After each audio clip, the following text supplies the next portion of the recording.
beautiful soul. Welcome to the edition of the Divine Soul Awakening. I forgot which one we were actually starting here. So we are a group of psychics, spiritual mediums coming together to help everyone awaken, align to your higher selves and soul purpose while lifting up humanity. And I'm super excited about today's show where we are talking about the awakening process of men and the masculine side of things. Now, the thing that we've always seen is that we've been welcomed into this world by predominantly a female energy area. And as the masculine divine is starting to find their balance, more men are awakening. And we've brought in a few of our special guests. We have some men at the bottom panel here to come in and join us and share their experience. And welcome everybody. Thank you. Wow. Good to be here. Hey, everybody.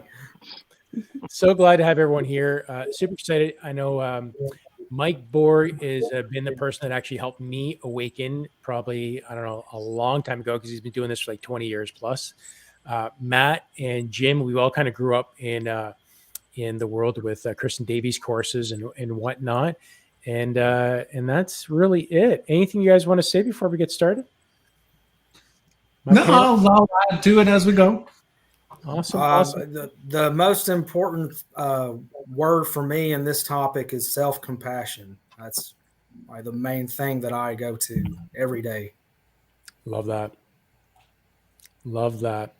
Well, let's hear from our first guest here. So Mike Borgh, he has his practice. I've known Mike when Mike was an energy healer for over 20 years, and I've been seeing him for quite some time when he was living here in Toronto. And at that point, Mike was pretty closed off, and he was a man's man. Anytime we'd have the discussion, he'd do the energy work, but he was very much a man's man.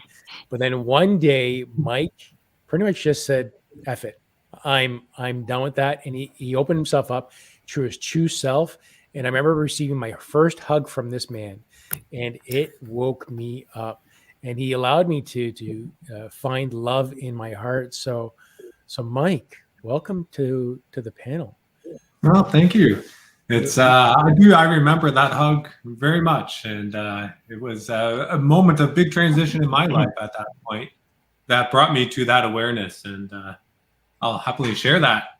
So, for me, my journey actually started back when I was more as a teenager, and I was one of those kids that was just naturally born feeling energy. And I never really thought anything about it. I thought that's what everybody felt and experienced until I was about 15 or 16. And then I was introduced to the idea and the concept of energy, or chi, officially.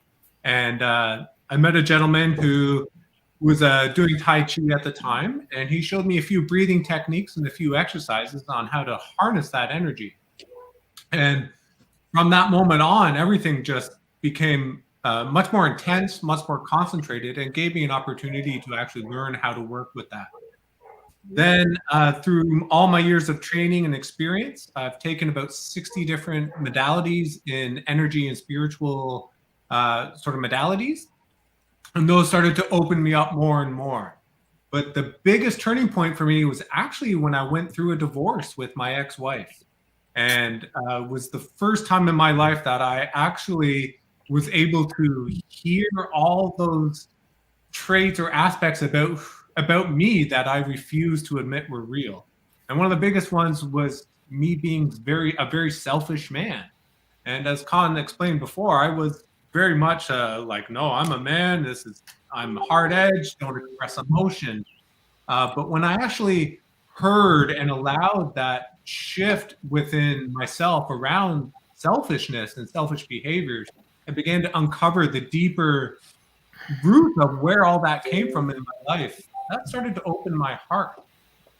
Then I had an experience in a conference where I actually had a full Kundalini awakening and became one with the divine in that moment. And it was very, very soon after that I gave you that hug, Con, and everything changed for both of us. And it was a truly life-changing experience.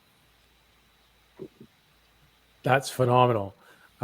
Yeah, I remember that hug very much so. And And I remember asking you the question, how do you make your decisions? And that was the first time you said, I go into my heart, and I go into my heart and I feel my heart and I get the answer from my heart. And, at that point, when I wasn't really awoken yet, I understood what being in your heart meant on a technical level, but not until I actually experienced it at this level, that opening the heart, really what it means to live in your heart and get the answers from your heart, and avoid all that chatter that's in the mind. And that was a huge plus for me. That was the same experience I had. And, taking the training I had and doing the work I was doing, I had that belief that I was a heart open man doing my work from the heart. But in reality, I wasn't.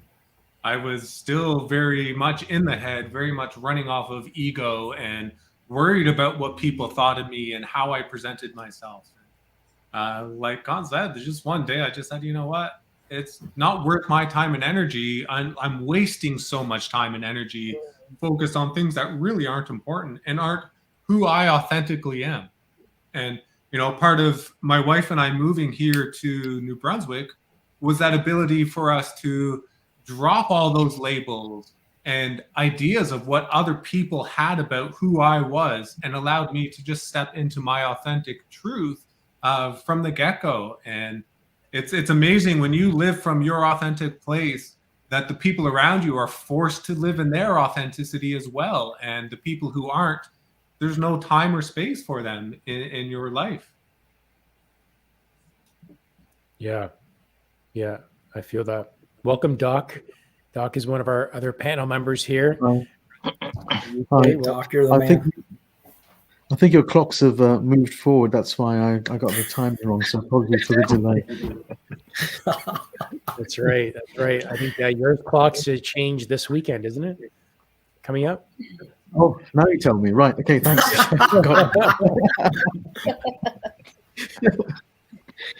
That's beautiful. So, Mike, how are you using this energy work now? What are you doing with it? Am I using what? Sorry? How are you using this energy work, this awakening, this shift? Like, how are you using it to your advantage now? Well, that's when I was in Ontario, my practice was mostly massage therapy. So when I moved here, I retired from massage therapy and stepped full on into doing the energy work, because that's really where my passion is. So through all my training and experience, I really have come to understand that energy is nothing more than a language. And it's a language that majority people have forgotten. But through my years of training and experience, I've learned that language of energy and how to interact and communicate with it on many levels. So everybody's life story is actually encoded in the cells and DNA of our body as energetic vibration or energetic information. Very similar to how we all have MP3 files on our computer or on our phone that play our favorite piece of music. All of our life experience is actually filtered through these stored memories and vibrations in the cells and DNA of our body. Mm-hmm. So my role as I consider myself an energy shift facilitator. So that's really all I do, is I facilitate the shifting of energies that don't support the person and bring them into a frequency or vibration that actually allows that person to understand their own limitations and begin to create the life that they want, whether it be for health reasons, emotional release, or just really to create the life that they've always dreamed of. So again, I hold space. I watch things shift. I watch miracles happen every single day, and to me, that's one of the most beautiful things for me in my position, is to just have that gift of watching miracles happen. Love that. We're going to be circling back with a lot more questions here, but I want to start introducing our other teammates here, other men that we've invited here. And Matt, I'm coming to you now. And Matt, we kind of grew up together, and when we got into our first course at Kristen Davies, I immediately felt a bond with you. And as I got to stay in contact with this guy. And I remember we've been kind of buds and chatting and sharing our experiences, that some things that we just couldn't share with other people, especially women. we weren't able to share some of our more embarrassing moments that was happening down there, right? So Yeah, well, I see Khan as kind of the wise sensei, and I'm like the Karate Kid, and hey, he's trying to teach me like how to hold my own. Yeah, it's interesting. Like male bonding, male bonding is different than female bonding, and then females, they get annoyed when we try to male bond with them, because male bonding is like fixing things, and we want to figure it out, and we don't want to just sit around and talk about our feelings. But those feelings inside us, they build up, and I had no idea, because I was kind of becoming indifferent to my own feelings, because there was suffering in me, and I was ignoring my feelings and ignoring the feelings of other people, but they don't go away. So it's like, you have to love yourself so that they don't build up. And when you love yourself, then you can start loving other people more, and you have more to give. But with me, I didn't feel anything until I was 19. And then when I was in Kristen Davies' course, I started feeling like energies around me, and I started feeling like these burning cords and chains and like burning spirals coming out of me. And they were like thought forms that I've created. And it's just a matter of loving myself and transmuting, changing my mindset is like, you're changing the energy, and it happens over time.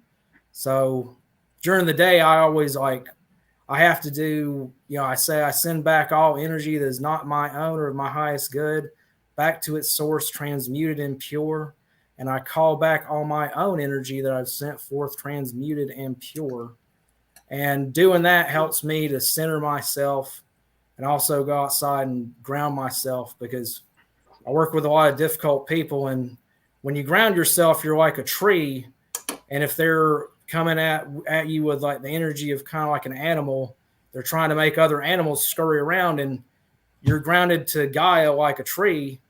And, they're not able to easily phase you like they can. And it's what's amazing is some people, they have they have advantages they don't even know, and they're sometimes they misuse those gifts, and it's it confuses us, and we get upset and angry. But that everything is within us, and once you start loving yourself and releasing that, they start changing their behavior, because they're responding.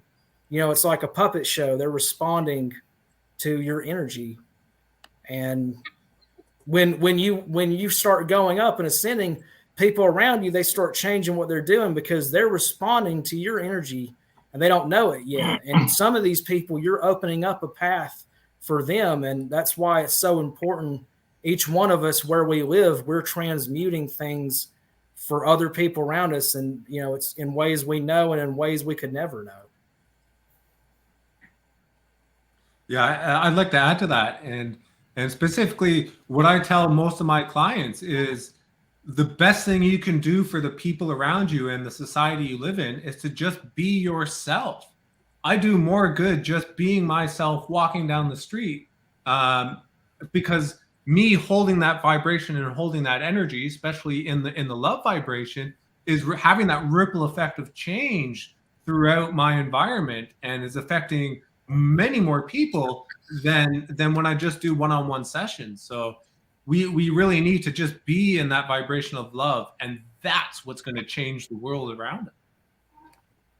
Yeah, I think with me, I found it easier to monitor my thoughts, and release thoughts that don't serve me. But overall, I check my mood. I monitor my mood. So if my mood changes, that's kind of like it's an energy that's coming from me or somewhere else, and it's corresponding to what's stored in me. It's like a battery, and discharging different things, that like discharging the low vibrational stuff, the negative stuff, and charging it with positive energy. So, when I feel a mood of like frustration or sadness or anger or impatience, I try to, breathe it out and transmute that with love. And William Michael Forbes is the guy who originally taught me that. Yeah, I got the same thing with when we went to Kristen Davies' course, is taking all of that stuff and transmuting it into the light. Any kind of fears or worries. There's no worries about anything. Anger, no. It's all God. And she got, there's other ways of doing it. The red root. It's all about transmuting it into the light. I thought that to me was excellent. Mm-hmm. Con, we can't hear you, Con. Ooh, thank you for saying that. It wasn't muted, so I was confused. It was muted on the microphone itself, so thanks. As I muted myself. Yeah, thanks for saying that. I know we have our first question, but I do want to say about that transmuting part. So I know Kristen Davies began with starting and saying, transmute it and give it to your angels or put it into a gold box, which was one way, but that never really resonated with me until I actually did the work myself and started releasing it. And then I know Mike, he would help me in releasing a lot of those trapped emotions as well, and has a bunch of his own methods of releasing trapped emotions that are within someone else or within your own self. I'd love to hear on that, Mike. Yeah, well, like I said before, I've been trained in many different modalities, and actually where I got the biggest breakthrough in my work is when I actually dropped all those labels of all those techniques I learned and just learned to step into me and be present to what that person needed. So that's what I do when I do my one-on-one sessions, is I'm able to recognize those stagnant energies or vibrations that are stuck in somebody's body that are manifesting as various symptoms, whether it be a physical pain or a mental issue or any other issue that's going on in their life. And by recognizing those vibrations, and sometimes that's all it takes, is just to recognize that it's there. And it's almost like shining a light on it, and then it just disappears because now it's been seen and it's been discovered. I also do a lot of work sometimes to pull energies out of the body that don't belong there. And as I pull those energies out, that's when I'm doing that, transmuting it into, as you say, into light. I like to use the word, I transmute it into unlimited potential or back to the divine. And then I replace that energy that was pulled out. Once it's been transmuted, I then put that back into the body, so then they can use that energy and that vibration of unlimited potential to create the experience that they actually want in their life. Love that. I know when I do a one-on-one emotional releases for people and I'm just guiding them, I tune into their energies and just kind of feel what to say, what they need to say to themselves, and just help them guide themselves. And it seems that there's so many different ways of doing this. So Rachel, I see we have a question here. Let's do this question, and then we're going to jump to Jim. Yeah. So Mary is saying her sons and their father have struggled all their lives, and she wants to rescue them, but she can't without hurting herself. Any insight on her situation is appreciated. My first suggestion is that it's not your job to fix them. And the more energy and the more focus you put on trying to fix a situation, again, as you say, you're hurting yourself.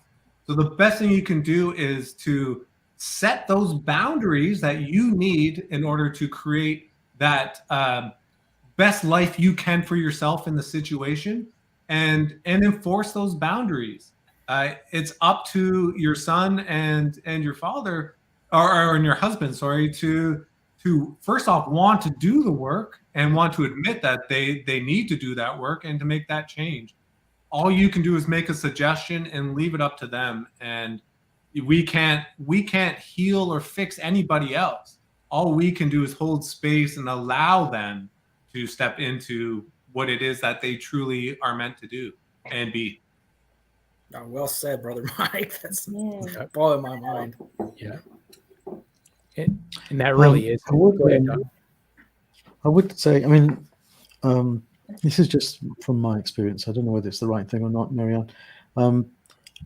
as ever, these things are divine timing for anybody to awake at the time when they are supposed to, or to understand things when they're supposed to.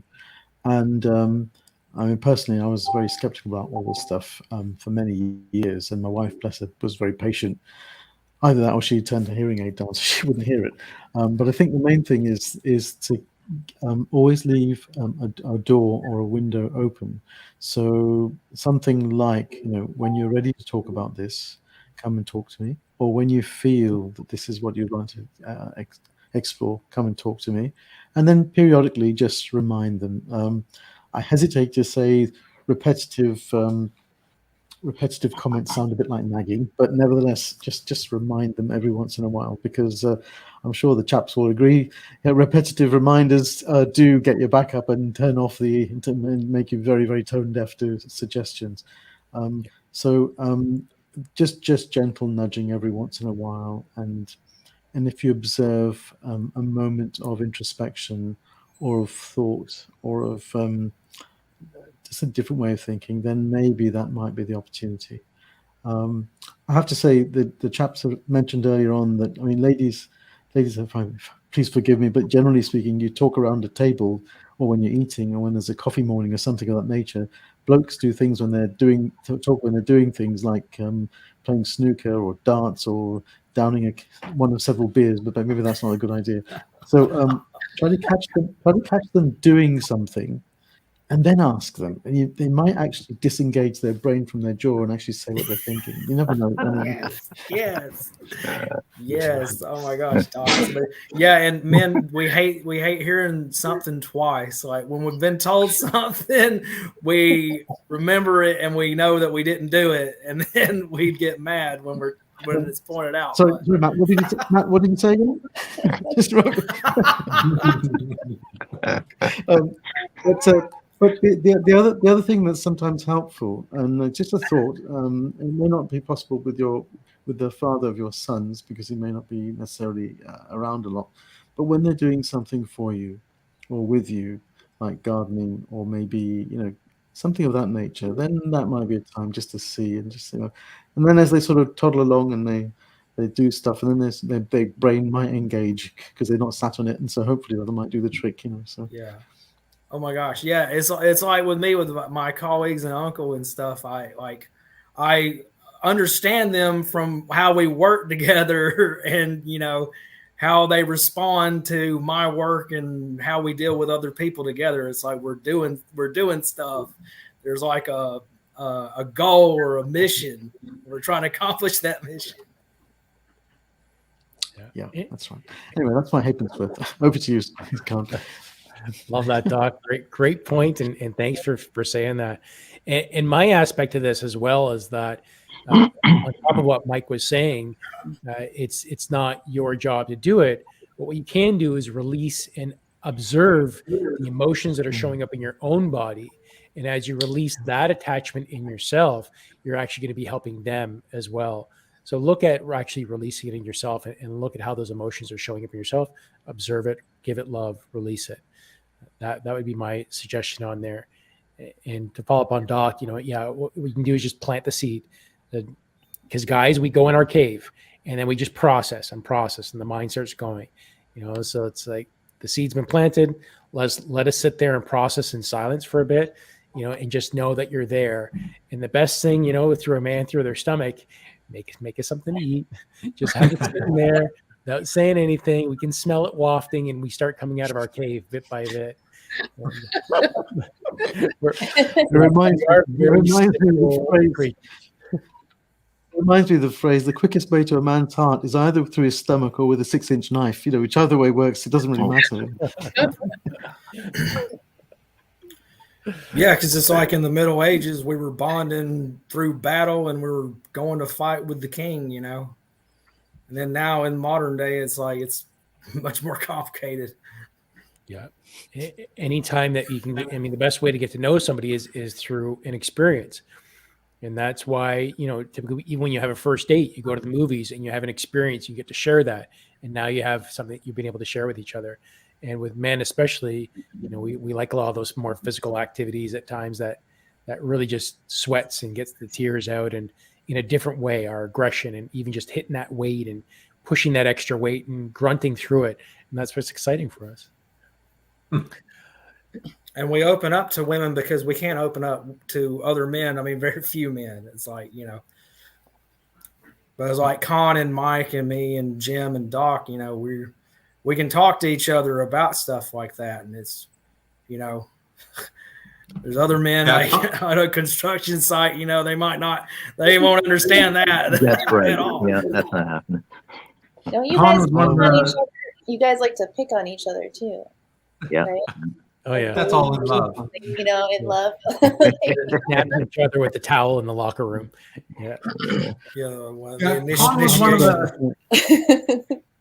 Con was one of the first men that I met that I could actually have those open heart-to-heart talks with and real talks with. And it was actually when I moved here to New Brunswick that I met actually one of the greatest people I've ever met in my life. And it's a guy, Rodney. He's a couple years younger than me, but he's the friend in my life that I'd always been searching for. And when we met, it was just that true, authentic connection. And it was kind of strange at first because I never really had a close friend like that where I could be vulnerable and open and cry, but also be able to hold that space to allow him to go through his own process. And it's so important for men to have other men in their life where they can just be real and raw and understand that expressing emotions isn't a bad thing. It's not a weakness. Yeah. Really. Judgment. Yeah. Non-judgment. Yeah. Yeah. My favorite saying is don't mistake weakness for kindness. As the 6th degree black belt that used to do backdoor fighting all the time, I proved that many times. And then once I had my awakening, I didn't have to prove that anymore. That was big. And speaking about men's men, here's Jim. Welcome, Jim, to the family. Love to hear your story, brother. Well, for me, it all started, I think, as a teenager too, where I remember having some like health problems with runny nose and congestion and trying to go to school, and you got the Kleenex running all day long, and it's like, oh, this is not working. So I went to a doctor, and I remember after, they had nose drops and some prescription stuff. And after a day, I'm like, that's not going to happen. And happened, my aunt who lived in Virginia Beach told me about Edgar Casey, and they have a whole center dedicated down for him. He's, I guess what we call today a trance channeler, where he steps aside. You call him sleeping prophet, and he would come up with what was wrong with an individual and what they needed to do to get better. And so I went through all that information. I'm like, oh, this stuff is working, and I was hooked. I mean, they got me by curiosity. I was like, the information derived from non-physical, from spirit. As far as I looked at back then, it was all what they called Akashic records. So I figured the answers to almost everything was out there, just in some kind of a book.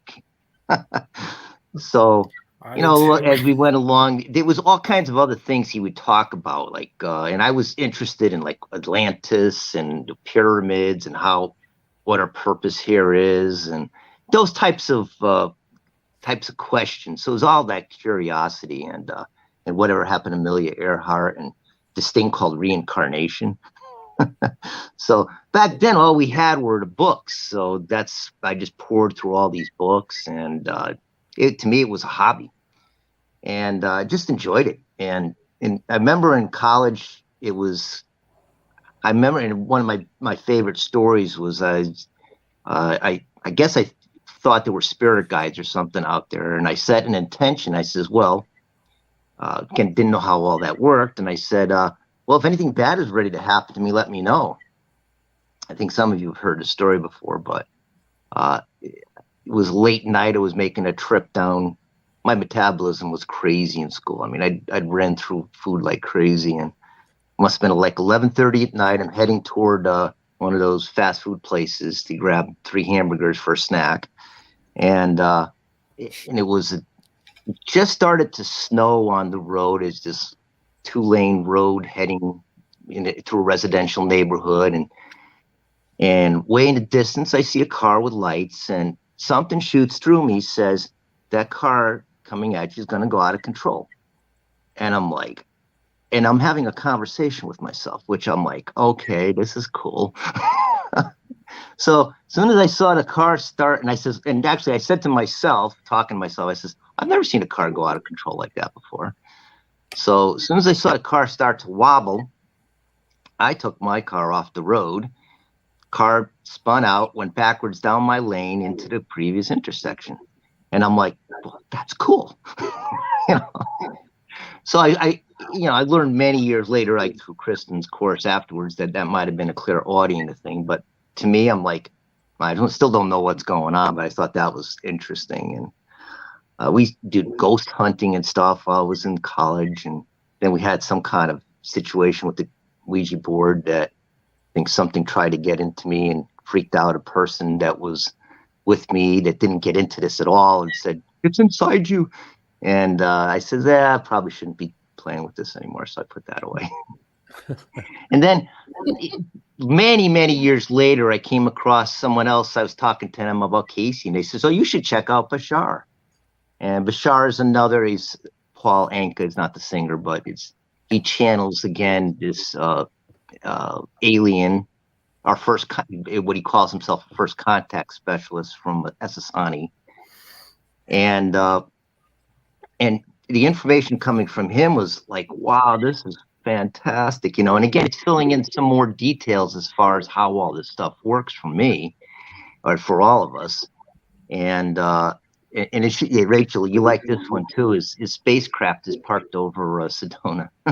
Oh, nice. So it's one of my places I got to go visit, I suppose. Not that you were going to see it, but it's still cool that he talks about that. And then that led to like Abraham Hicks as another trans channeler and law of attraction. And what I'm noticing is I'm going through all this, and this is of course accelerating as we get closer to when I saw Kristen's stuff, is there's a pattern. They're all saying the same things. And I'm like, the more I hear about it, the more like, this is the way it is. And then Seth was also the Seth and Jane Roberts. And then I had this interest in Jesus and his story. And I was, watching YouTube videos, which I tell you, YouTube videos are fantastic. I mean, I've learned so much stuff from YouTube videos, not just this stuff, but how to fix a car and things. I mean, It's just amazing. So I'm watching this Jane Robertson. She's channeling Jesus, and I'm listening. I'm like, well, this is consistent with what I've heard before. So I'm like, okay, this makes sense. And then I came across Kristen's videos, and she's live streaming Jesus. And I'm like, I've never seen that before. And I'm like, well, okay, well, I'm not totally sure she's doing it, but I'm like watching and look, and I'm like, okay, it seems consistent with what everything else I'd seen before. And they're just having like this informal conversations. They're joking with each other. And I'm like, yeah, it's not what I anticipate, what I'd grown up with. It's you think there's good and evil, and you got to be careful, and all those types of things that we've kind of been pre-programmed, we'll say, with. And so so as I'm watching her videos, she in one of the videos, she says, anybody could do it. And I'm like, what? So there's the beginning of the hook, and I'm like, well, I'm into this stuff. I just love this stuff. So I go, well, I'll take the course and see what's happening, and I'm sensing energies, and I'm like, this is so cool. That's how I was, Jim. I had no idea about channeling. I just saw Kristen do it. I was like, well, if this lady's going to do it, I'm going to do it. Yeah, I mean, wow, that to me, I'm like, I probably was groggy before, but boy, once you sensed it, it's just like, wow, I couldn't believe. And I'm like this is, and I'm doing different beings, and I'm like, they're coming in differently. So I'm like, okay, I'm not imagining this stuff. It's actually happening. And so I got to say, that was like the beginning, and not only that, but all the course and things that have happened subsequently is kind of like, and as Rachel did in one of her card pulls for me, she goes, I couldn't think of a better way of saying it, reprogrammed as far as how I approach things, and don't let the little things bother you, and there's no fears and worries, and it's just fun every day, enjoy every day. And of course it's easier said than done, and so it's a work in progress. But and I also said when she's doing this card pull for me, I says, more than a card pull, I'm like, not a beginner. I'm like, most of the people in that course were not beginners as far as I'm concerned, Matt. No, they weren't.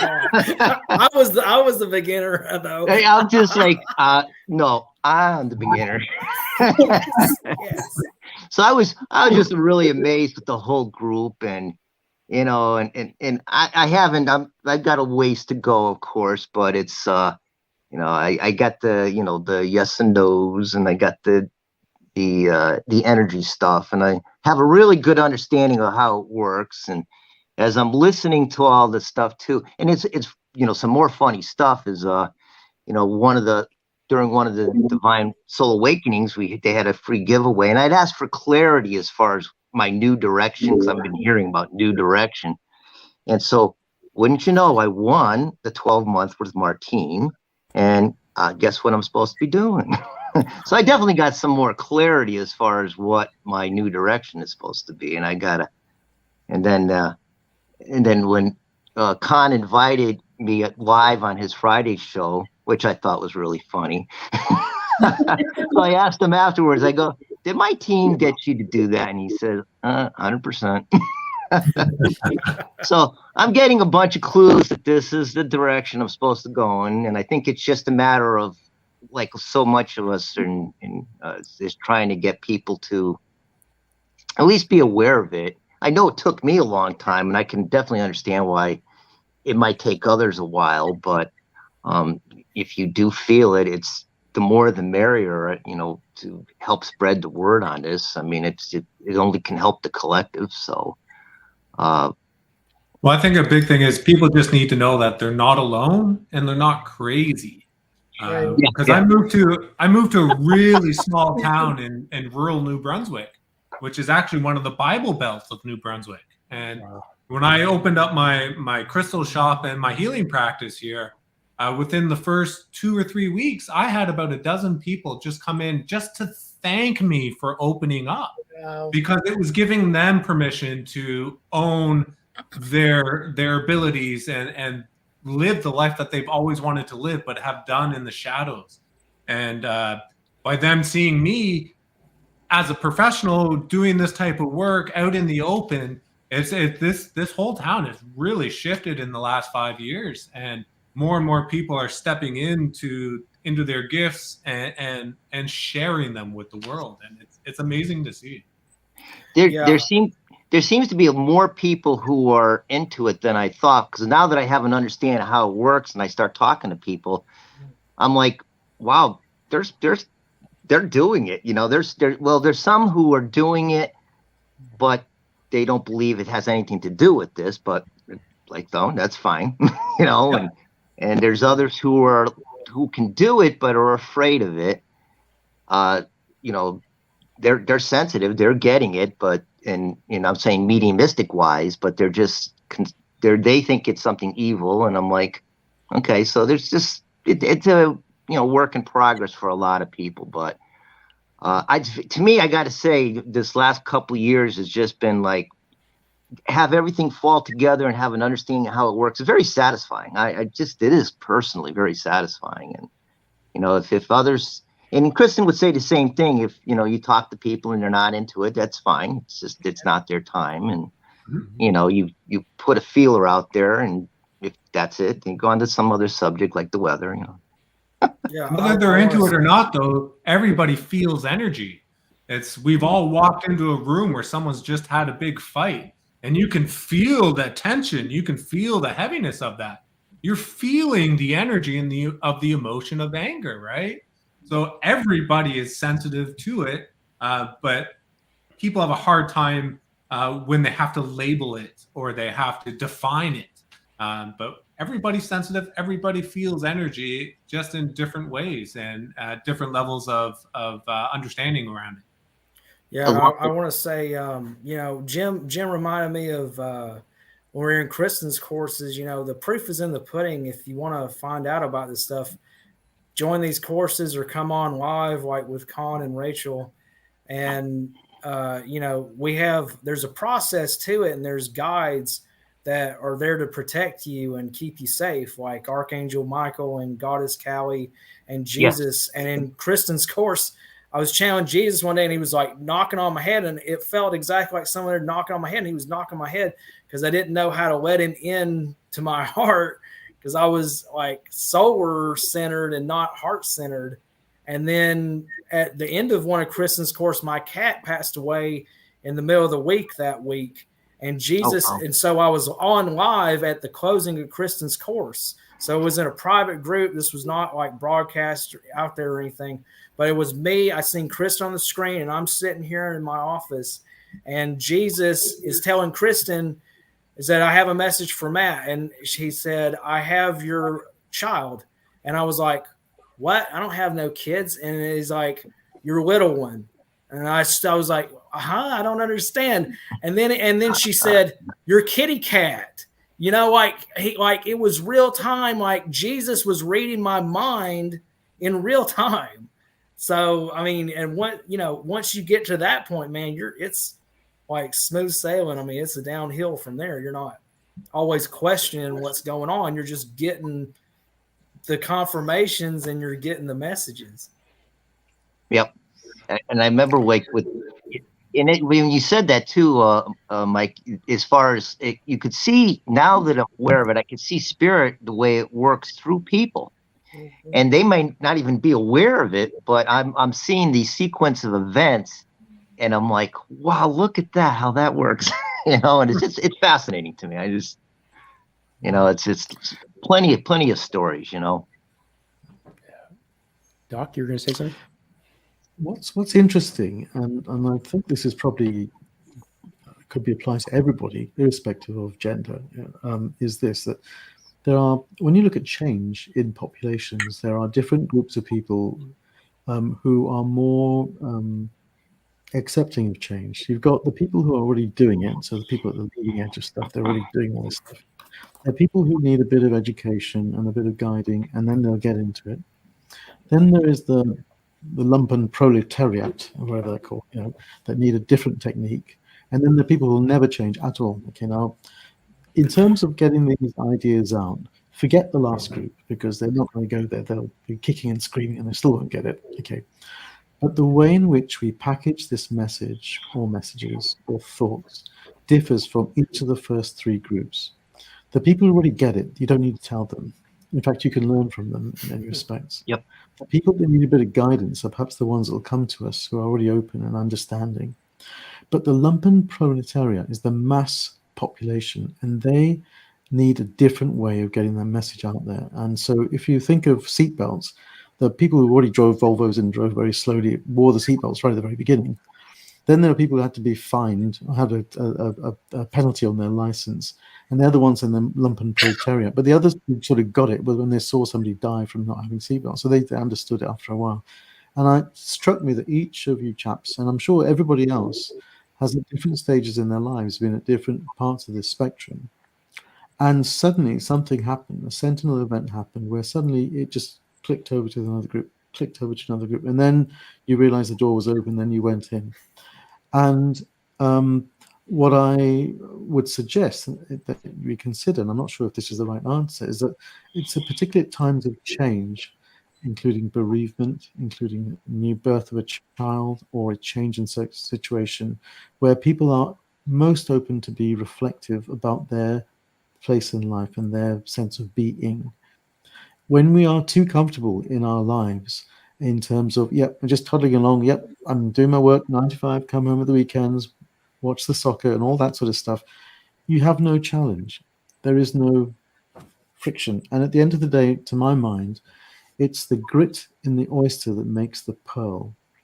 So there needs to be some sort of friction, some sort of change, some sort of nudge in our lives for us to make us think.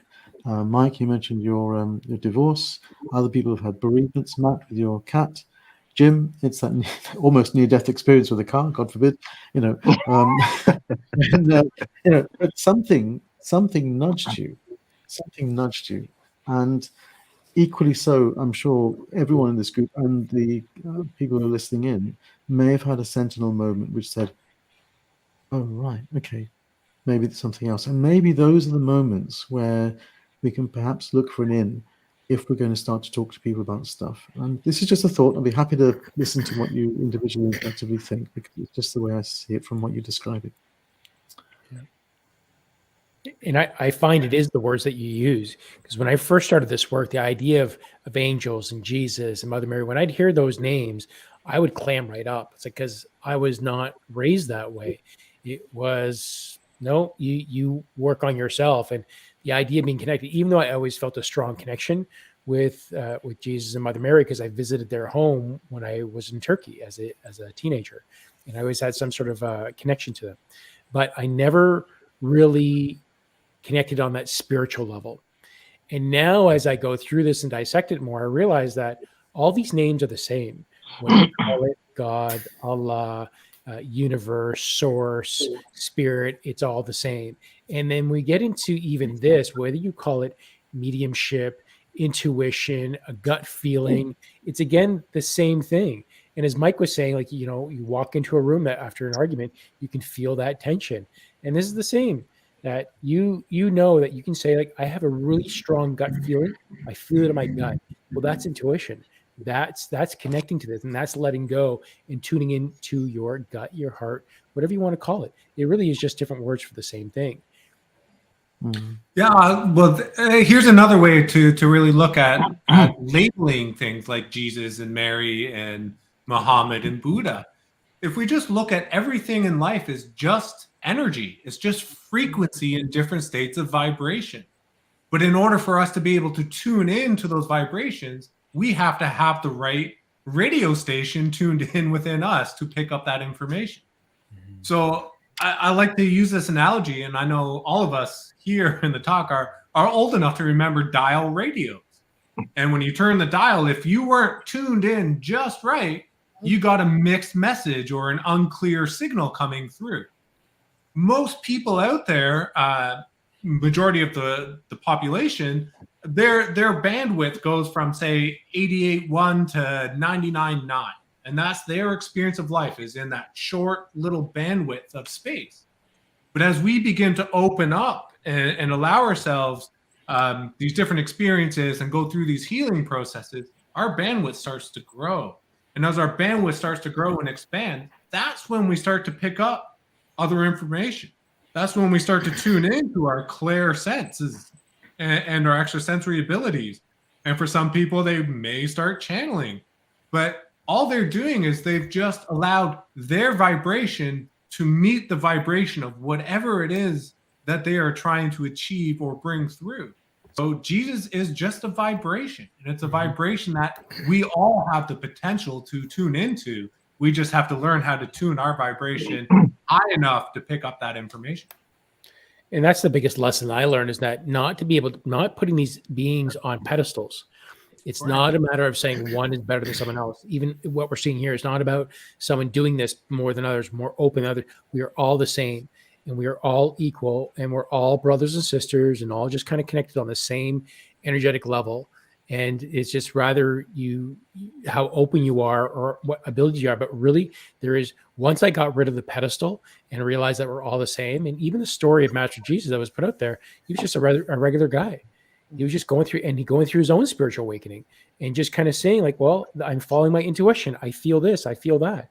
And once you kind of realize that, it really humanizes the experience that we're going through. And really what we're going through is identical to what the greats have gone through as well.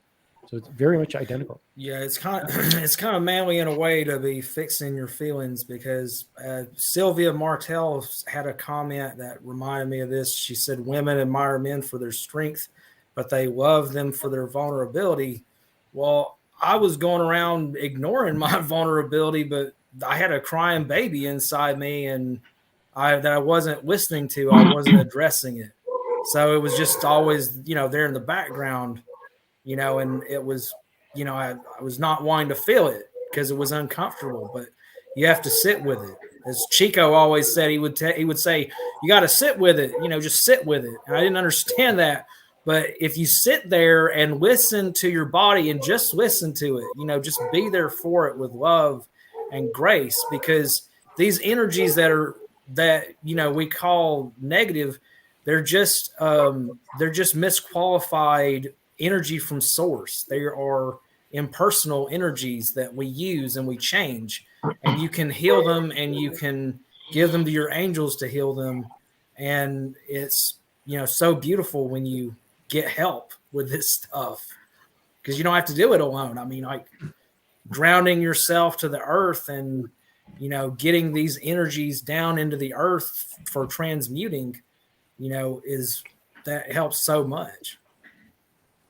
Matt, what if you changed your approach and instead of viewing as things as negative and positive, because those two terms themselves hold a lot of charge to them.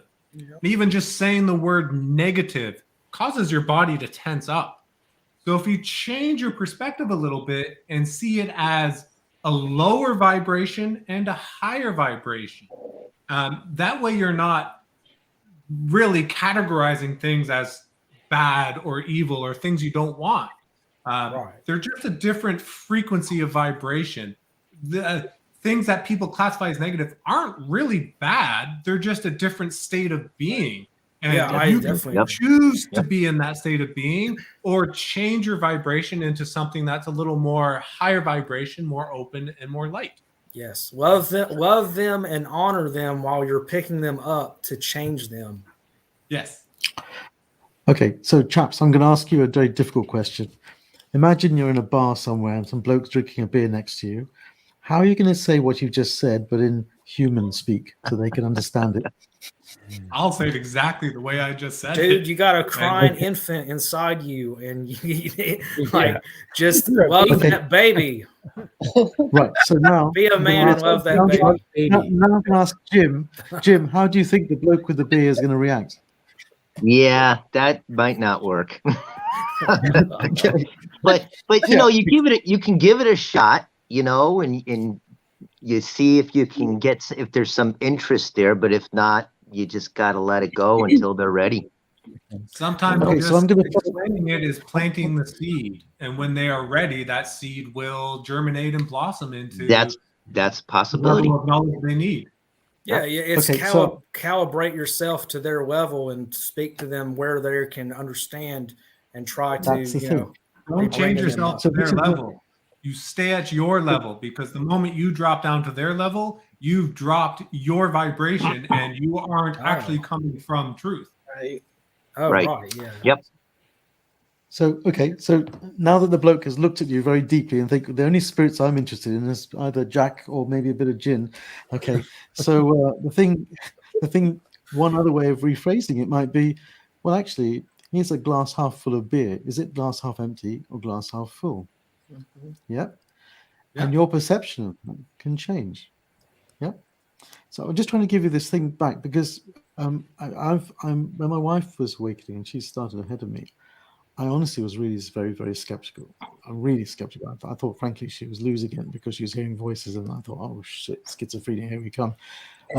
But the thing is that it took my awakening to really understand this differently, and something happened to me to understand it differently.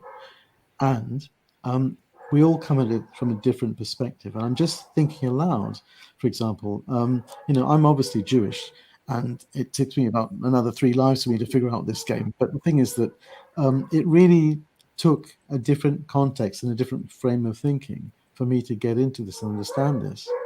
And if we want to get more blokes involved, leave alone try to address toxic masculinity, which is another headache in its own right, it just needs a different way of describing this and trying to figure out how we get through to them. Because otherwise, it's going to take something significant like a clunk on the head or something like that to make people think. But it's just that we have an opportunity to get in there.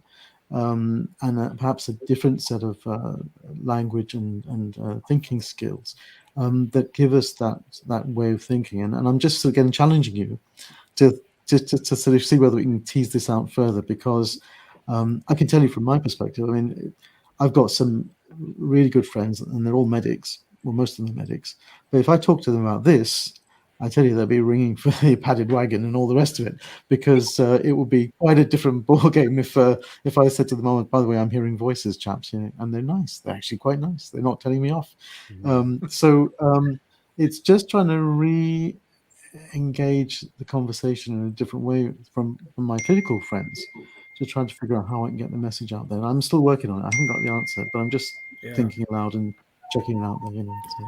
Yeah, well, it's like Paul William Michael Ford's, where you just love yourself and love them and say no words until they start changing what they're doing. That's what's interesting to me, is that these people they'll start changing their activity based on what Mike was talking about, your frequency. You know, for me, when I was back in Ontario, a lot of my old friends that I hung out with, they didn't accept me for who I was. They didn't accept my spiritual side and my energy healing practice. They would actually laugh at me if I ever talked about it. So I hid that part of me for so long just to be accepted by other people.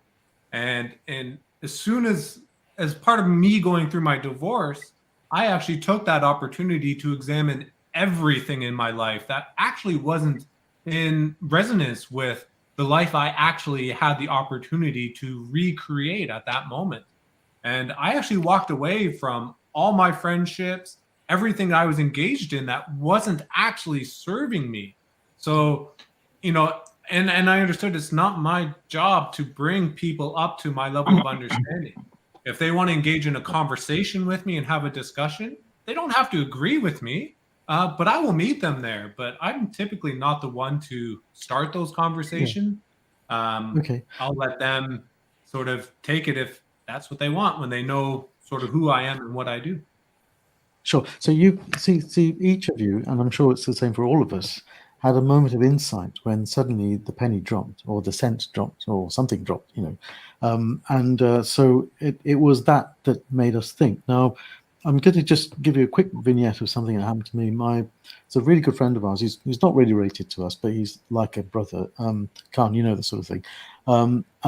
So his mum passed away, and I went to Australia to be his best man. And there we are, sitting on this beautiful island, looking over some fabulous sea over the ocean. And he's up there in a pergola with his wife-to-be, surrounded by friends, and suddenly this butterfly comes in and circles around him and his bride and then flutters off. So I said to him after, "I think that was your mum, you know." And he said, "You know, I think you're right." And it was that moment, in that flux, in that change, and he's a palliative care doctor. He's in there. He's seriously well medicalized and all that left brain thinking. But it took those little moments to get in. And if I'd gone in there talking about angels and except X, Y, Z, and he's Sikh, and if I said about Jesus, he was sort of, what? You know, that won't fly at all. Vibrations don't fly. None of that flies. But it's just that little moment where you can catch them off guard and think, oh, yeah. And like my dad yesterday, he was telling me about this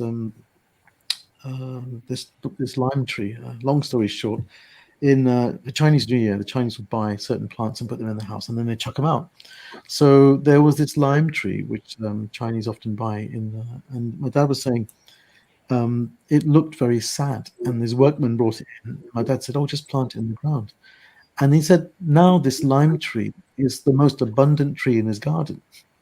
Okay, it's producing so many limes, he can't finish them. So it just popped in my head. I said, well, actually, that's the lime tree's way of saying thank you for looking after it. And he sort of, oh, yeah, right. So it's those little bits, that little chinks of whatever discussion you may or may not see, which I found work. And with the greatest respect to all of you, because I've been the same when I don't talk about stuff, sometimes you just need to be a bit brave and just go out there and say, Have you thought about this? How have you felt about that? And it's a thing I just wondered whether you've observed in your own rights, but without going in heavy on the, I speak to X, Y, Z, or I can hear, or I can feel, or I can whatever. What do you think? Jim, you've been the quietest. Over to you first. Well, usually during a conversation, I can see whether or not I usually can just feel it if the person might be open to it. And if I see that and it seems like the timing is right, I'll bring it up. I'll say, what do you think about spirituality? And I've been surprised the number of people who have just more recently talked to them about it, and they're into it sometimes more than I am. So I'm like, wow, this is interesting. And but there's other times I bring it up and they're just not into it, and then we change it onto something else. So I don't really, I haven't really had any problems with talking to people about it, and it's been pretty easy going. And those who are into it, it's just nice to talk to people about it live, and so anytime I could find someone, it's like, ooh, good, because I could talk like hours on this stuff. It's just great. Sure. But I just start off gently when you're just exploring a little bit, and you see if they're open to it, and if not, I just move on. That's fine. Mm-hmm. No biggie, because if they're not ready, they're not ready. But like I said, planted a seed maybe. But you think about it too, is sometimes if you just run into someone, you think it's random, there's a reason for it. You don't know maybe what the reason is, but that might be one of the reasons. And especially now, I would say that might be one of the big reasons, is they're wanting me to plant that seed, possibly. So that's the way I've been looking at it. Yeah. Matt, how about you?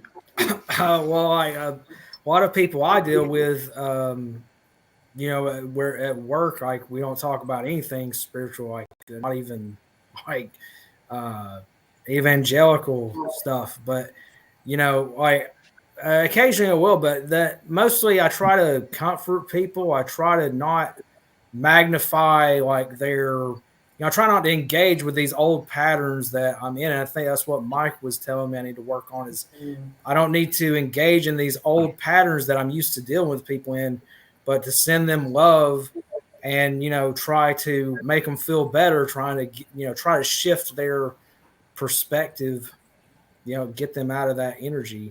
But Doc, if you're in the medical field, that's interesting that the medical field is where the angels and Jesus and Archangel Raphael, they're working there side by side with these people so much. And, maybe some of them have experiences eventually. Well, I can't speak for everyone, obviously, but one of the areas I worked in, I spent a lot of time, was palliative care. And it's pretty obvious there's something else going on when people approach end of life. It's just a no-brainer. Everyone knows it. They don't talk about it. And certainly as docs, we certainly don't talk about it because it's not our bag. But you're right. There are opportunities there. Yeah. Mike, how about you? Have you found any particular way in without being for people who are not open or not? Well, I look the part with my dreadlocks and stuff like that. So people automatically assume that that's the type of person I am because of the lifestyle I live. And as soon as they find out that I do the energy work, and obviously a lot of my interaction is through our crystal shop that we have here in our house as well. So people have always just kind of assumed that I'm that type of person. Right. Well, so when you're people the guy. ask me what I do, that typically opens a door, and I find out very quickly when I say, "Hey, I do energy work. I help people process their emotions and help their body to heal itself." I know right away whether or not they're going to engage in a conversation or they just turn off. Yeah, Mike, you kind of remind me of Chico. You're the guy who I want you to hand me a smoothie when I come up and see you. And like Chico will pull out a banana or a watermelon and give it to me. You said smoothie. I was thinking spliff.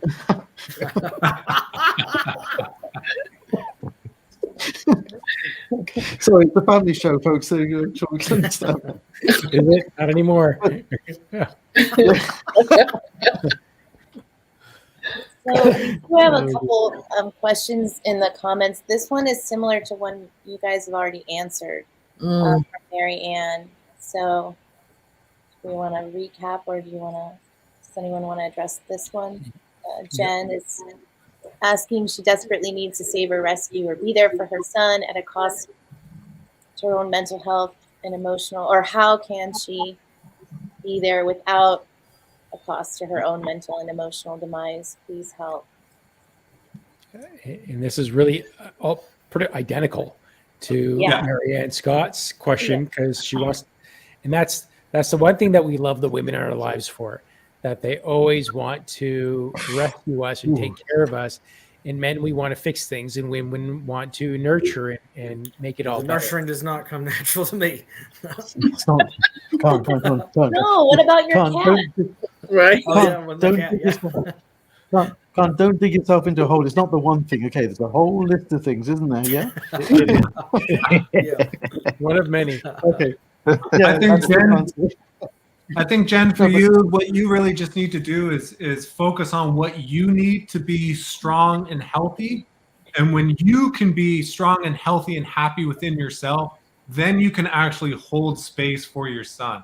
But when you are giving more of yourself than you even have for you to help fix somebody else, you are actually depleting and draining yourself of those resources you need to actually maintain health and happiness and higher vibrations within yourself. Right. All you can do is again, set those boundaries, do what you need to do to stay healthy and happy and strong. And those people in your life will either have the choice to join you on that ride or stay stuck in whatever place they're stuck in. And that's definitely, that mirrors what happens for anyone that have done the emotional release for, and most of the time it's because of their spouse, their kids, or something that's really traumatic that they're holding on to themselves, and all they can do is think and spend time in that space. But as they begin to love themselves and release those emotions and the attachments, and actually observe those attachments and look at what's going on through their eyes, their own eyes, the people that are affected through everyone else's lives, they're able to let go and understand it a little better.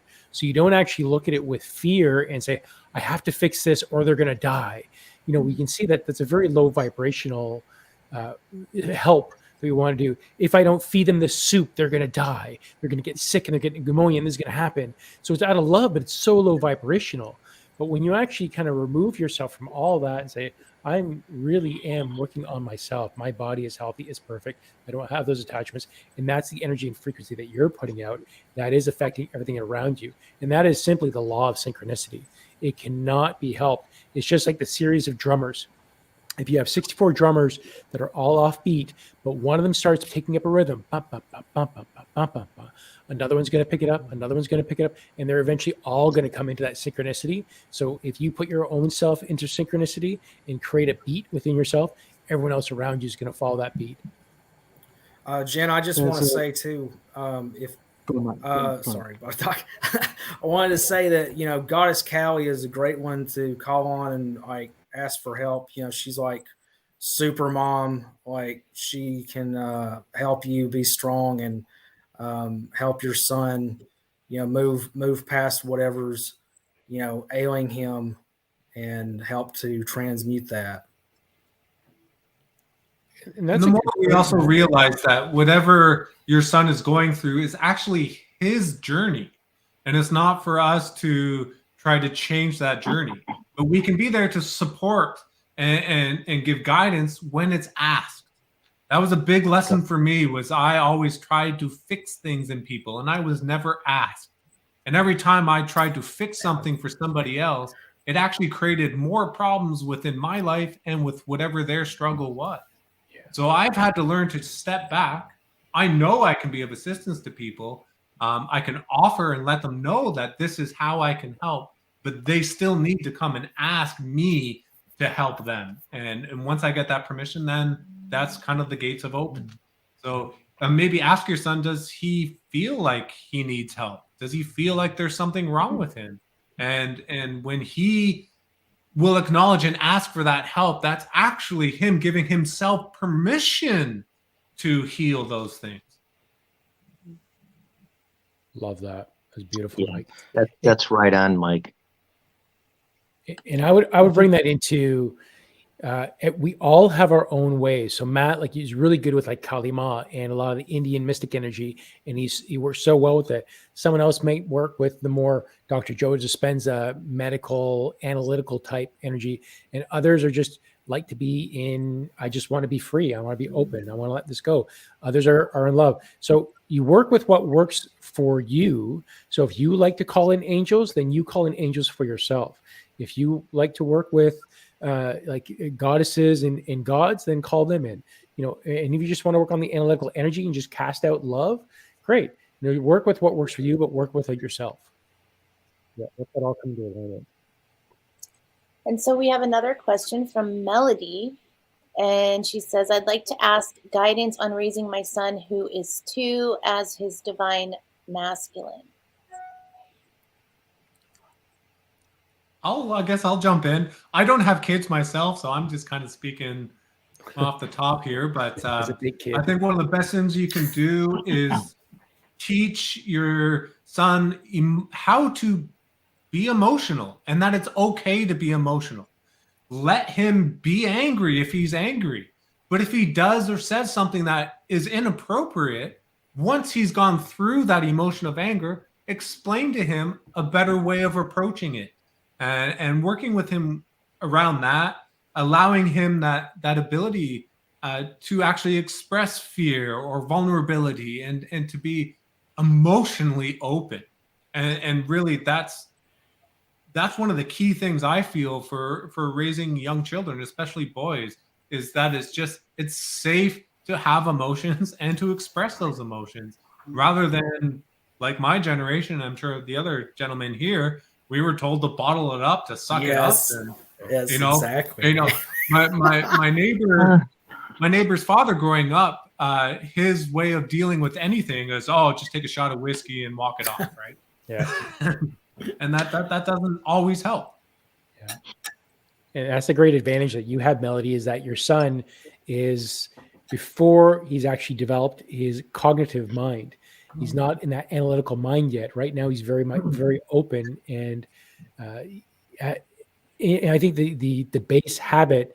Now, I can't say this for certain, but a lot of the men and little boys at least my nephew that I see, when he gets angry, he does express it, but he also turns within, which is very much a habit of men, that we turn within and we go into our cave and we just kind of, what's going on? And we try to protect ourselves with our own thoughts and feelings and trying to understand that. So being just what Mike said, I think is a great foundation to say, yeah, it's be angry, have your pity party, be cry. It's good. Okay. Let it out. Don't let it bottle up, let it out. And then we move away from the pity party. You've had your moment. Now let's shift that into something positive and loving. Yeah, I think a lot of it too is, Melody, is you'll also have to make sure your emotions are in check and that you aren't being triggered off when your son is triggered off, right? You have to let him have his anger, have his tantrum. But the moment you start getting angry, that you aren't showing him how to handle that in an appropriate way. You have to let him have his experience, and then again have that gentle discussion with him about what was good about that experience, and maybe how to change that behavior for the better in later occurrences. Just to mention, he's only 2, so he's got a long way to go, and it's a different ball game when he becomes a teenager. So at different stages, it's going to differ. I think you're lucky at this stage because, unlike perhaps when we were younger or we had children, if we did, the environment is more conducive to asking people about feelings and how they think and all the rest of it. The one thing I would say that I've seen to be effective, and I'll come back to this statement in a minute, is something that brings out the nurturing in a child, helps actually expose that that sentiment, those series of feelings. So be it a puppy or a pet or a tree or even a plant that they plant and they look after, something that they have to show nurturing for, that from what I've seen, exposes the child to different ways of thinking and doing things, and especially a puppy. And I have to say, boys and puppies, they just, boys and dogs, there is something very special that goes on when they have a dog and it's their dog. And I saw it with my son. Obviously, my daughters love their dog as well, but there was really something very special in the bonding that goes on between a boy and their dog. The other thing which I mentioned earlier on was, as parents, we very often and very easily go into the "I told you" or "I'm telling you this" mode of thinking, and certainly for us with our son, who's the oldest, it was very much telling him, "Okay, you didn't get good grades. What are you going to do about it, or how are you going to change?" But with the girls that came later, and it shifted as we went through each of the subsequent children, I actually just said, "Look, what have you learned? There's actually nothing wrong in getting it wrong or not working out, but what have you learned?" And that produced a different sort of discussion. And they very often went onto a different mode of thinking and not being defensive. And that for me is something that I wish I'd known earlier, because it certainly opens up a lot more conversations now in a way that I wouldn't have anticipated as before. Did you actually get a response back from a 2-year-old that might not have that analytical brain in place yet? Well, I don't know. I'm not a pediatrician, but I'm sure every parent knows that they can read to a certain extent, especially mums, what their kids are thinking and doing and saying because of their verbal and non-verbal behavior. Rachel, over to you. I have a 2-year-old, so I can answer it for you. They're very much like emotion based, and they don't have the ability to reason through their emotions, but they can feel your emotions as if they're their emotions. So as a parent, however you respond to them is how they're going to feel about that themselves. So you have to respond compassionately or in a way that, is going to help calm them down or whatever it is. Like, because with 2-year-olds, it's really just, I want this, I want it now. Like, that's the extent of problems with 2-year-olds. So it's just mirroring like the feeling that you want them to vibrate on is essentially or match. And it might take a minute to calm them down depending on what that is, but how upset they are. But yeah, that's it. And just be towards them the way you want them to be towards you. And the more you mirror, serve as that kind of mirror for them, they'll just reflect back to you exactly your feelings and your moods and all of that in a positive way. And then they'll start speaking more about their emotions. Like, well, because you can use words to help them identify their emotions. Oh, you're mad right now, or you're frustrated because you can't have that, or whatever. You can explain it to them. It's like giving them the program that their brain is now going to use to express that in the future for them. If that makes sense. Like, so yeah, there's a lot you can do. And our expression of emotions shouldn't last any longer than 90 seconds. Right. If we have an emotional reaction that lasts longer than 90 seconds, it's because we're holding on to it and we're not allowing ourselves to release that energy. The word emotion itself means energy in motion. So when people aren't allowing those emotions to actually move through them, then they're holding on to them and harboring them. And that's where we start to develop a lot of issues, not only in behavior, but it can also manifest later on in life as other various symptoms in the physical body. Yeah, like you don't want to attach your identity to the emotion itself. It's like the weather. It's just energy. It's just coming in and it's going to go out. And so I use that language with my kids too when I describe. I just describe everything as energy with my kids because that seems to be a neutral thing, and that they don't like get attached to, oh, it's just, we're feeling this energy right now. It feels like this and it's going to pass, and just allow it to be. And so it neutralizes that force, and then they don't like take it on as like, oh, I'm bad because this feeling, and that feeling is supposed to be bad. And let's just change the energy is what I say. what can we do to change the energy? Like you're teaching them non-attachment already. Yeah. So again, if I could just reel back a bit, or as you would say, back up a bit, Americanisms. Anyway, the main thing is that you're using, instead of a direct way of describing or talking about something, a slightly indirect way of doing it.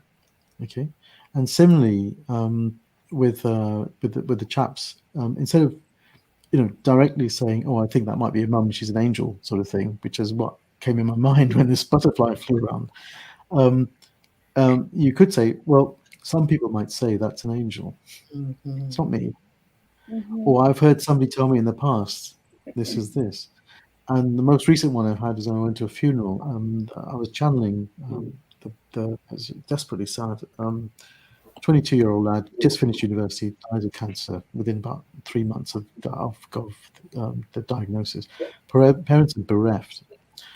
But the boy was channeling. I was channeling the boy during the service, and he gave me some messages for his parents. And I'm thinking, how the hell am I going to channel this? Because it's such an emotionally charged day. So I said to the parents, I had a dream, and your boy came to me in the dream. And then people actually are more accepting of the frame of thinking as a dream, because it's slightly distant. It's not you telling them, and they took it in. And they took it in. In fact, one of the messages the boy gave was spot on in terms of something he told his dad. I didn't know about this. It just came out. But it's just that sometimes if you stand back a little bit and find a different way in, if I could use something like a roundhouse kick, you don't expect the attack from the front; it comes from the side. Okay. It's a different way of connecting, maybe even more violently at the same time. But the thing is that you find a way in, using a different metaphor, using different language, and depending on the context. And sometimes, just sometimes, it just opens up the discussion. And to my mind, and I think the opportunity is that we can go for the lumpen proletariat as well with these sorts of ideas, to say, yeah, let's try it differently, And so little girls are brought up with books perhaps on fairies. There's a lot of that stuff around. That's great. And when you see a fairy ring, you can, as I did with my youngest, I said, look, there's the fairy ring. And she used to read all these fairy books, and then suddenly everything just exploded. And so everything is an opportunity to change. And I've sort of become more brave personally, and perhaps in our own ways, in our own realms, our own ways of doing things, there is that opportunity there to even think it further than that. Because yes, we could have been, and are probably still seen as a bit nutty by some people, but unlike Joan of Arc, we're not going to be burnt at the stake. We're just going to be marginalized and say, okay, we just go off and talk about something else, so it should be okay. We would hope so. Yeah. I think Melody as well. One of the best things you can do for your son is to not squash his imagination and let his imagination run wherever it wants to run. As long as he's not causing harm to anybody else. My parents always gave me lots of freedom in my life. They may not have understood who I was or what I was becoming or what I was learning about, but I always say my parents, it was like I was on a fishing line, and they'd let me go out into the world and have my experiences, make my mistakes, face my challenges. But if I got too far out of line, they'd just reel me back in, reset me, and let me go again. And because of that, I also tell people all the time is I believe magic is real. Therefore, I see magic every day of my life in everything I do. So as soon as you start to squash that imagination and that connection to the magic that is out there in life, that's when you start to put a lot of limitations and boundaries that aren't actually helpful on your kids. And I'd like to say something too, kind of goes along with what Mike is saying, because I just realized I'm like, well, I have a daughter. I don't have sons. I have 3 girls, so I don't have that experience of raising a son, but I do have nephews. And so I feel like, it made me realize gender doesn't really matter at that age. It's just about teaching them like how to be one with themselves, how to be aware of what they're feeling and thinking and observing, and all of that. So yeah, it's kind of going off of like, there's really no boundaries there. Like even sometimes we put boundaries on them, like with gender and things like that. But really, it's just be who you want to be. That's it. Like whoever you want to be, you can be anyone.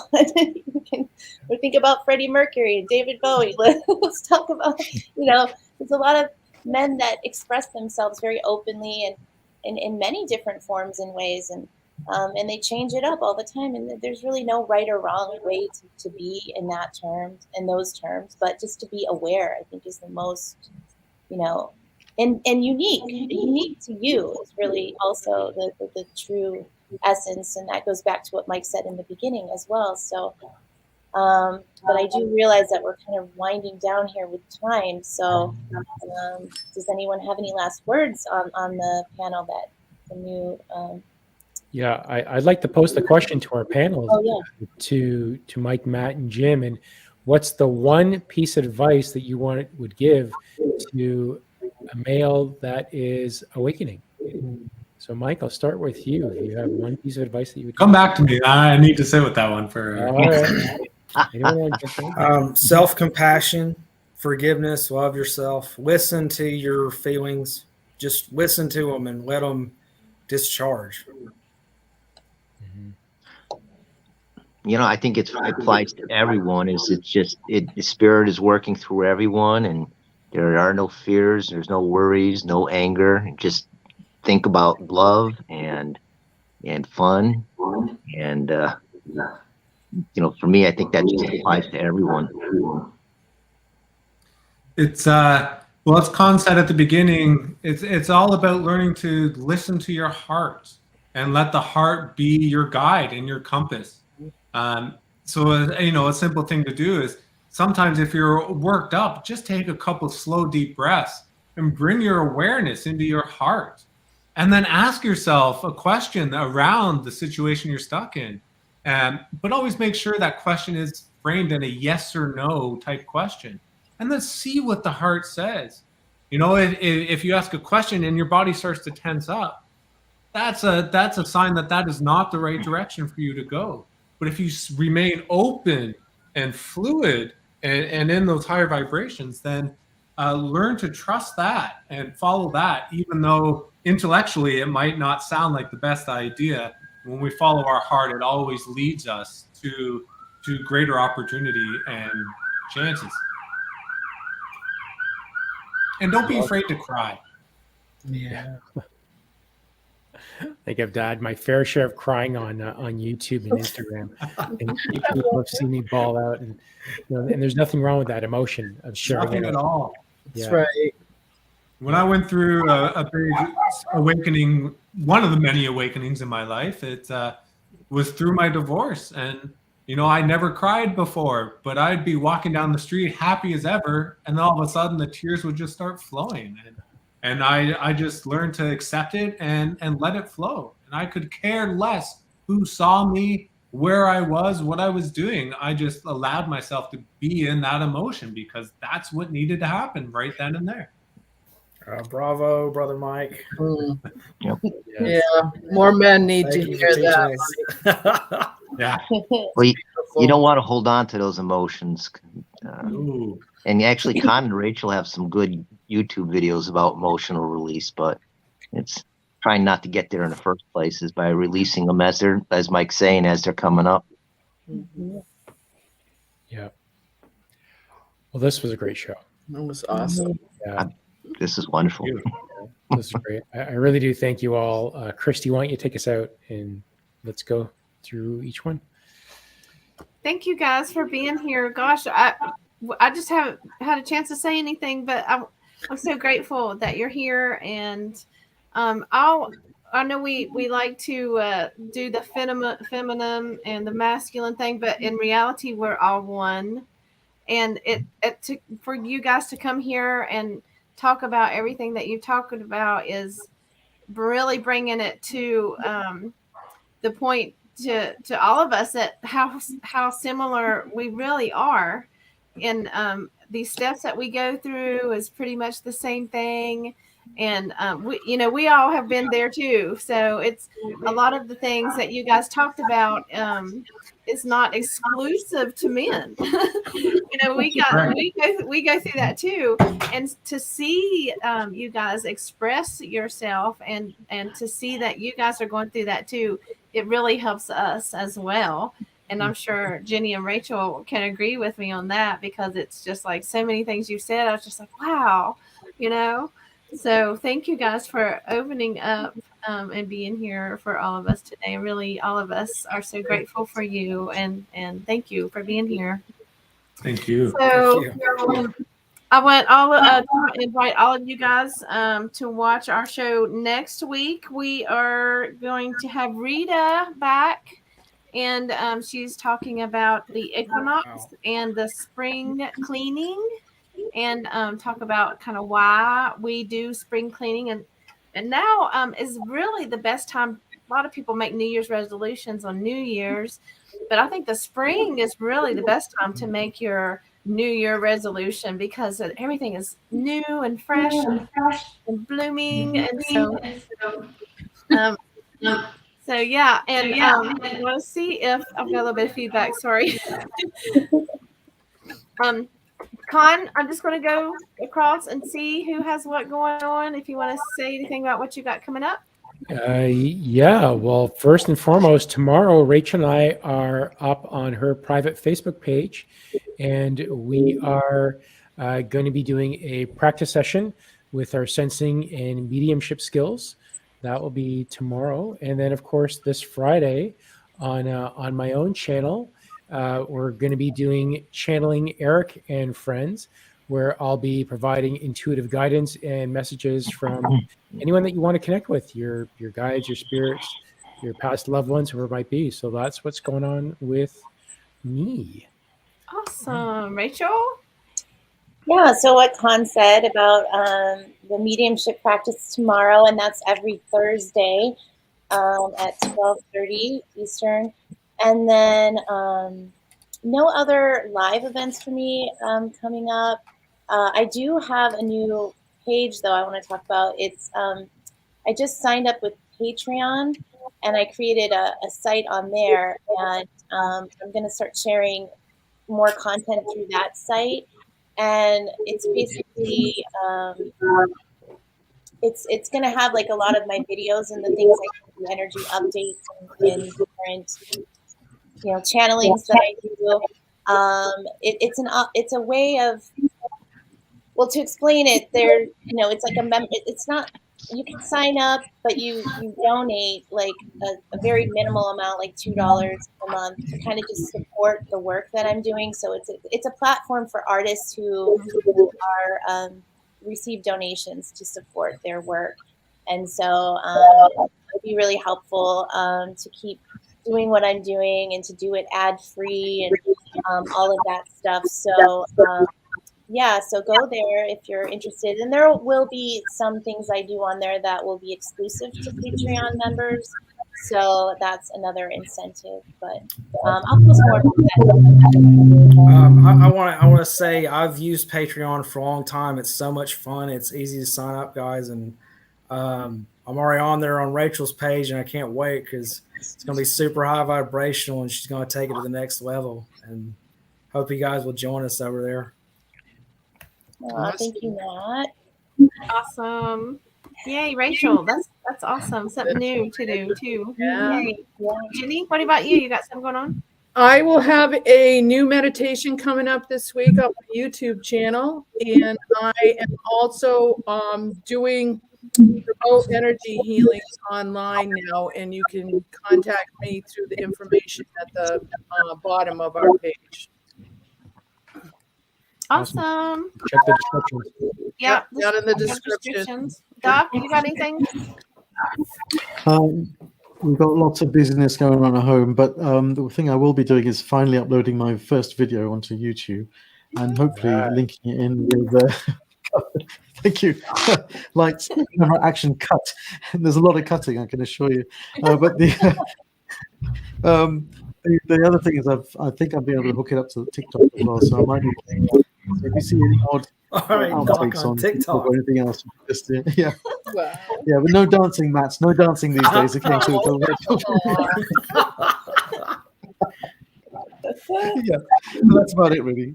Looking forward to next week, obviously, with Rita. Beautiful. Awesome. Yay. Doc on TikTok. Yay. Yeah, well, the problem is TikTok just eats your time. You know, I mean, I reckon they call it TikTok because time just vanishes when you're on it. So it's an absolute nightmare.